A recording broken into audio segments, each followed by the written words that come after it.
everyone. So now, as you know that we are going to discuss the role of the counselor in guidance. हमने क्या पढ़ा था? Guidance हमने पढ़ ली थी ऑलरेडी, सब कुछ हमने पढ़ लिया. बट अब आएगा कि काउंसलर का क्या रोल है गाइडेंस में. गाइडेंस प्रोवाइड करने में काउंसलर का क्या रोल है. एक्चुअल में ये टॉपिक 3 पार्ट्स में डिवाइडेड है. एक रोल है काउंसलर का, एक रोल आता है टीचर का, एक आता है हेडमास्टर का. हेडमास्टर मीन प्रिंसिपल का.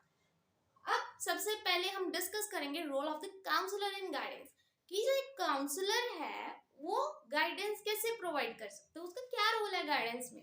काउंसलर का तो बहुत बड़ा रोल है, जैसे कि हमने फर्स्ट यूनिट के 3rd पार्ट में काउंसलिंग किया था. जस्ट एक काउंसलिंग का टॉपिक था और हमने गाइडेंस और काउंसलिंग का डिफरेंस भी किया था और उसी से ये पॉइंट्स आए हैं.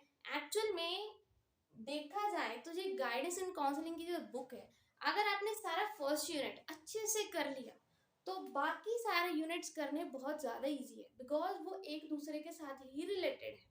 It is a very easy if you understand it.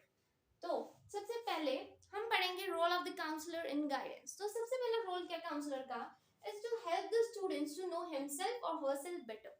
ताकि क्या होता है, काउंसलर के पास हम जाते हैं, हमें कोई प्रॉब्लम होती है, तो अगर वो स्टूडेंट या प्यूपिल या वो इंडिविजुअल जाएगा काउंसलर के पास, तो काउंसलर क्या करेगा, उसको अच्छे से समझ पाएगा, उसको समझा पाएगा कि उसमें क्या अच्छी चीज है, उसको क्या बेटर करना चाहिए. ये एक काउंसलर का काम होता है, role of the counsellor. Then comes the second, that is to help the students to know his interest, skills and abilities. एक काउंसलर ही आपसे बातें करेगा, फेस टू फेस इंटरेक्शन होती है as you all know in a calm environment. तो अच्छे से मतलब जब आपसे वो बात करेगा, कोई भी हो, चाहे वो काउंसलर क्या मतलब आपका फ्रेंड भी हो, धीरे धीरे आपके साथ बात करता है, आपके साथ रहता है, तो क्या होता है, उसको धीरे धीरे पता लग जाता है कि आप में कौन सी कैपेबिलिटी है, क्या आपकी एबिलिटीज है, आप क्या कर सकते हो.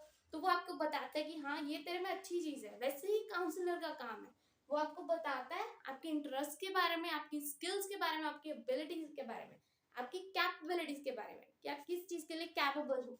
Then comes the third, that is to provide the information to student to solve his or her problems. कि अगर किसी को कोई प्रॉब्लम हो तो काउंसलर के पास जाएगा.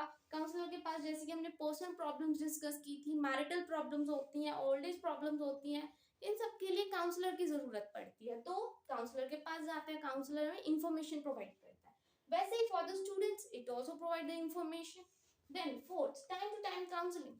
काउंसलर का यही रोल है कि वो टाइम टू टाइम अपने मीन्स जैसे डॉक्टर होता है टाइम टू टाइम काउंसिल करता है अपने पेशेंट को, वैसे ही जो काउंसलर है वो अपनी काउंसलिंग कौन होता है, जो इंफॉर्मेशन मीन्स जो हेल्प लेने आता है उसको काउंसली बोलते हैं, और जो इंफॉर्मेशन देता है उसको बेटर बनाता है उसको काउंसलर बोलते हैं.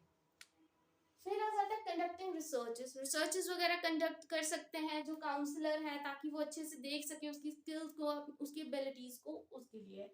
Then comes to solve the problem जैसे हमें पता ही है, एजुकेशनल वोकेशनल स्टूडेंट है तो उसको एजुकेशनल मतलब प्रॉब्लम्स आती हैं, बट स्टूडेंट उसको वोकेशनल भी आती है, अगर किसी ने पार्ट टाइम जॉब करनी है या फुल टाइम जॉब करनी है.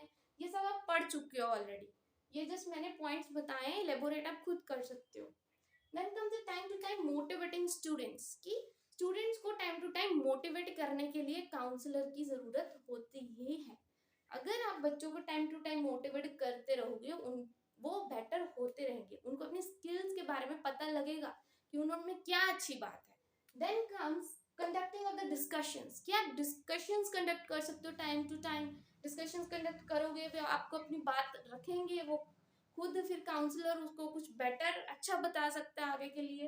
Then come the follow up service, जैसे कि हम नोट्स बनाए थे मैंने, तो आपको वीडियो में डाले भी थे. फॉलोअप सर्विस क्या होती है, फॉलोअप सर्विस वही होती है कि मतलब एक एक्टिविटी होती है जहाँ पे जिसने आपको प्लेस किया है किसी जॉब में, वो आपको फॉलो करता है. फॉलो इन द सेंस ये नहीं कि आपको पीछे पीछे घूमता है, नो.